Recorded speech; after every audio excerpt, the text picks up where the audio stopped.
कोई कहते पोस्टर पे हम बच्चों हार्ट के रोगी, हम दवाई नहीं के। दवाई खत्म बा। आम जनता की काफी अरे हम लोग को तो मालूम ही नहीं था कि मेडिकल बंद हड़ताल है। कहाँ से आए हैं? कराकर से आए हैं दवा लेने। कराकर से दवा लेने आए थे खाली। तो यहाँ दवा हुआ कैसे दीजिएगा? अब तो दवा दुकान बंद है तो दवा कैसे मिलेगा? तो फिर तो क्लिनिक खोले हैं, मरीज को इमरजेंसी में दवा लेना पड़ेगा। तो इमरजेंसी में मरीज अपना देखेगा कि जहाँ मिलेगा ले आएगा। नमस्कार, मैं हूं प्रज्ञा पांडे और आप देख रहे हैं जागृति टाइम्स। जैसा कि आप सबने देखा कि कल जो है देशव्यापी स्ट्राइक देश में चला, जिसमें जो है जितने भी मेडिकल स्टोर रहे वो कल बंद रहे, जिसकी वजह से जो मरीज के जो परिजन थे उनको काफ़ी परेशानियों का सामना करना पड़ा। इसी विषय पर बातचीत करने के लिए हमारे साथ मौजूद हैं गोपाल नारायण सिंह विश्वविद्यालय के फार्मेसी विभाग के फैकल्टी हैं डॉक्टर वेदांत कुमार प्रजापति। सर, बहुत बहुत स्वागत है आपका। सर, कल देखा जैसे कि आपने कि सारे मेडिकल स्टोर जो है बंद रहे, स्ट्राइक रहा, तो सर क्या इसका कारण हो सकता है और कितना उचित था ये? इसको सही मायने में कहा जाए तो उचित तो आप नहीं कह सकते हैं, लेकिन चूंकि वो जो फार्मासिस्ट हमारे हैं, वो हम लोग भी फार्मासिस्ट हैं, सभी लोग फार्मासिस्ट होते हैं, वही फार्मासिस्ट हैं। होता क्या है कि जो ऑनलाइन ड्रग मंगाया जाता है तो वो डायरेक्ट कहीं ना कहीं इंडस्ट्री से दवा को परचेज कर सकते हैं, इस वजह से वो मार्जिन ज़्यादा देते हैं जी। और जो हमारे फार्मासिस्ट बंधु हैं वो इतना मार्जिन नहीं दे पाते हैं, इसलिए लोग ऑनलाइन तरफ ज़्यादा जा रहे हैं। लेकिन उसके ड्रॉबैक की बात करें तो ड्रॉबैक में सबसे बड़ी प्रॉब्लम आती है कि हमारे ऑनलाइन में दवा मंगाने के समय कोई ज़रूरी नहीं कि प्रिस्क्रिप्शन वही भेजा जा रहा है। प्रिस्क्रिप्शन हो सकता है कि पुराना प्रिस्क्रिप्शन हो जिसको भेजा जा रहा हो, कहीं कहीं टेलीफोनिक भी लिया जाता है। टेलीफोनिक पे क्या होता है कि नाम दो दवा की सिमिलरिटी है, तो जैसे सेट्रोलिन है, आपकी सिट्रिजिन है, अब दोनों की दवा लगभग सेम जैसी है, एक एंटी डिप्रेसेंट है, एक आपकी जुखाम की दवा है, तो उसमें कन्फ्यूज़न होता है, पेशेंट भी गलत दवा खा लेता है, इस वजह से परेशानियाँ होती हैं। हमारे जो फार्मासिस्ट बंधु ऑनलाइन दवा होने से ये हुआ है कि उनके पास ग्राहक कम जा रहे हैं, उनको नुकसान हो रहा है कहीं ना कहीं। ये सारी वजह से देशव्यापी हड़ताल की ज़रूरत थी, जिसके लिए उन्होंने किया। जी सर, क्या लगता है आपको अब इस हड़ताल का क्या असर देखने को मिल सकता है आगे? सरकार की तरफ से हो सकता है इस पर कोई कदम उठाए जाए, ताकि जो देशव्यापी हड़ताल जिस संदर्भ में इन्होंने किया था, ई कॉमर्स के ऊपर स्पेशली था जी, तो उसमें कहीं कहीं क्या है, कुछ ने तो फार्मासिस्ट रखे हैं, कुछ ने नहीं रखे हैं, तो इससे गलत एक धारणा जा रही है लोगों के प्रति। प्लस सरकार को चाहिए कि इन लोग को भी कहीं ना कहीं कुछ प्रॉफिट पहुंचाने की कोशिश करें, ताकि इनको भी कुछ प्रॉफिट हो सके। बड़ी बड़ी ई कॉमर्स में क्या है कि बड़े बड़े नाम हैं, फार्मा इजी है, इस तरह के कई नाम, स्टार्टा वन एमजी, इस तरह के कई नाम जुड़े हैं, और ये लोग बड़े बड़े लोगों के हैं। ठीक, हमारे छोटे जो हैं बंधु, जो मुश्किल से 5,000, 10,000 या हो सकता है कि 25-50 हज़ार रुपये तक कमाते होंगे जी सर, तो एकदम से ई कॉमर्स आने से लोगों की उनकी जो आय का स्रोत है वो बंद होता जा रहा है। तो सरकार को इस कदम में एक सराहनीय कदम उठाने की ज़रूरत है। जी सर, ऐसे अगर सरकार कदम उठाती भी है, ऑनलाइन अगर कहीं ना कहीं बंद भी हो जाता है तो इससे भी एक भारी नुकसान का संकेत है।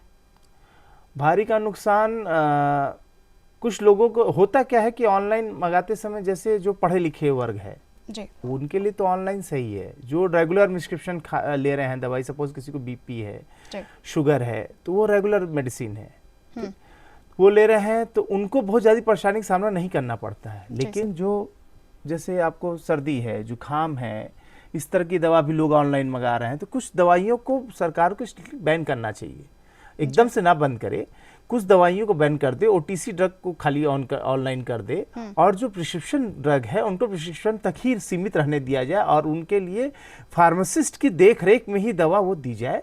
फार्मासिस्ट क्या होता है, जब हम दवा की दुकान पे जाते हैं, वहाँ एक पढ़ा लिखा फार्मासिस्ट होता है, तो वो दवा पे बाकायदे आप देखती होंगी वो लिख के देता है कि ये आपको सुबह खाना है, ये शाम को खाना है, मार्किंग करता है। वो मार्किंग आपको ऑनलाइन परचेजिंग में नहीं मिल पाती है। वहाँ आदमी सही से दवा को लेने का ढंग सीख पाता है, किस समय लेना है, खाने के बाद लेना है, खाने के पहले लेना है। तो ये सारी चीज़ों की वजह से सरकार को एक रोक लगानी चाहिए ई कॉमर्स से। जी सर, ऑनलाइन जो दवाइयाँ आ रही हैं उनको अगर डेट एक्सपायरी है या फिर दवाई चेंज दूसरा दवाई आ गया है तो उसको एक्सचेंज करने का या फिर रिटर्न करने का भी तो प्रावधान है। कुछ कंपनीज ने प्रावधान रख रखे हैं, लेकिन कुछ कंपनीज में देर है। अब सपोज मेडिसिन ऐसी चीज़ है कि आपको तुरंत लेनी है, जी समय लगेगा ना। दवाई आपने ऑनलाइन मंगाई, 1 दिन 2 दिन तो लेगा ही।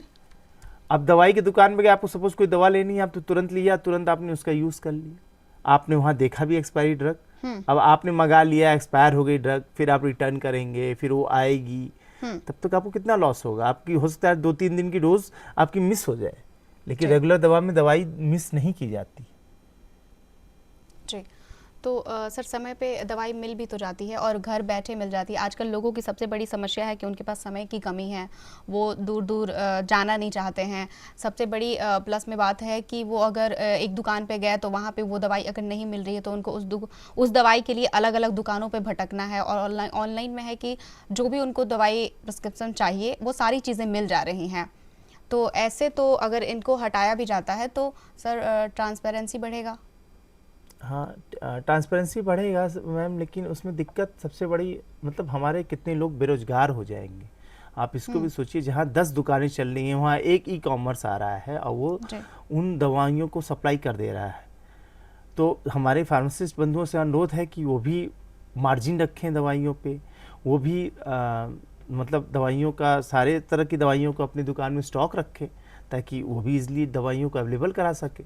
नहीं है तो हो सकता है 4 दुकानें अगल बगल हों तो आपस में सहयोग से चलाएं सारों लोग, ताकि उनको पेशेंट को इधर उधर ना दौड़ना पड़े, पेशेंट को इजली दवाइयाँ मिल सके। जी सर, तो सर इस तरह का जो स्ट्राइक हुआ कल, सारी दुकान जो बंद हुई, कई केसेस में देखा गया कि मरीज को जो है दवाई की इतनी ज़रूरत थी कि वो हमने देखा कि वो रोते बिलखते नज़र आए कि मतलब कि आज ही दवाई की ज़रूरत थी, बंद था। तो इससे जो मरीज या उनके परिजनों को नुकसान पहुंच रहा है, तो ये कितना सही है सर? ये सही मायने में एकदम सही नहीं है।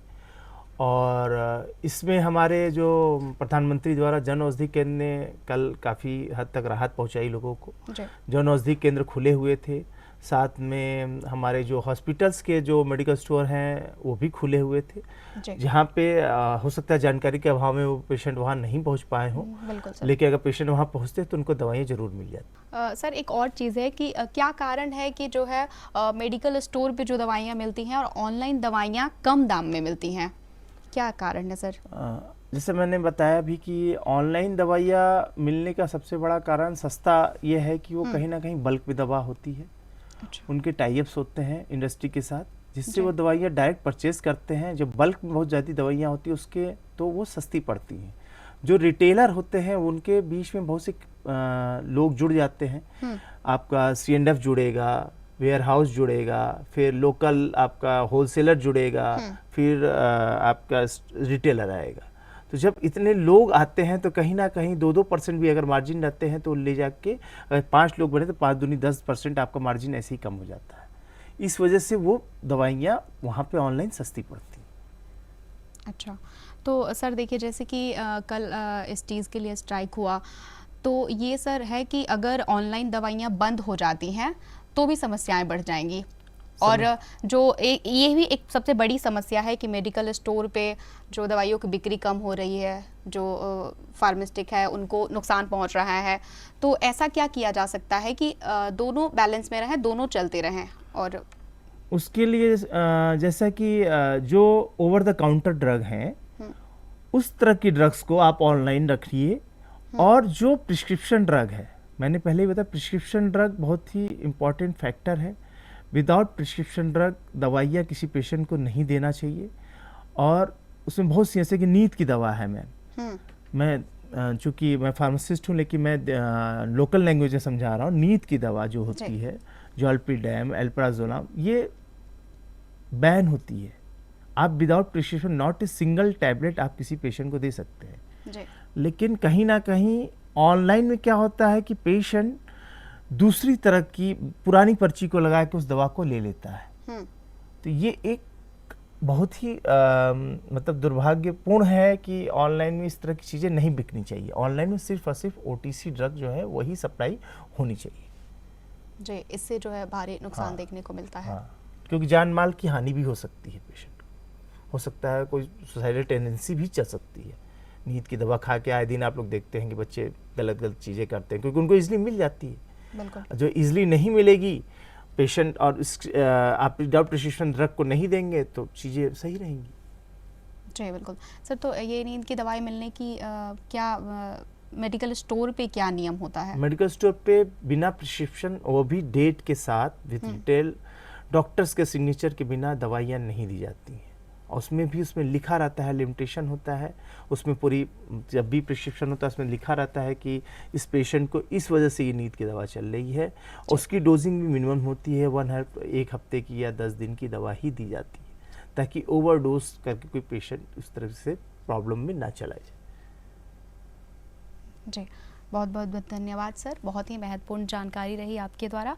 ये थे हमारे साथ गोपाल नारायण सिंह विश्वविद्यालय के नारायण इंस्टीट्यूट ऑफ फार्मेसी विभाग के फैकल्टी डॉक्टर वेदांत कुमार प्रजापति सर, जिन्होंने बहुत ही महत्वपूर्ण जानकारी दी, जिन्होंने बताया कि ऑनलाइन जो दवाइयाँ बिक रही हैं, जिनके खिलाफ कल मेडिकल स्टोर, सारे देशव्यापी मेडिकल स्टोर बंद थे, जिनके खिलाफ, जिनसे जो है परिजन और मरीजों को दवाई लेने के लिए काफ़ी परेशानियों का सामना करना पड़ा।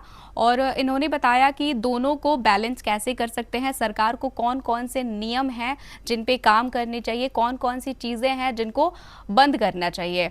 तो उम्मीद करते हैं कि ये जानकारी दर्शकों के लिए काफ़ी महत्वपूर्ण और काफ़ी जानकारीपूर्ण रहा होगा। हम ऐसे ही किसी अन्य शख्स से बात करेंगे दूसरी वीडियो में। तब तक के लिए दीजिए इजाज़त। धन्यवाद।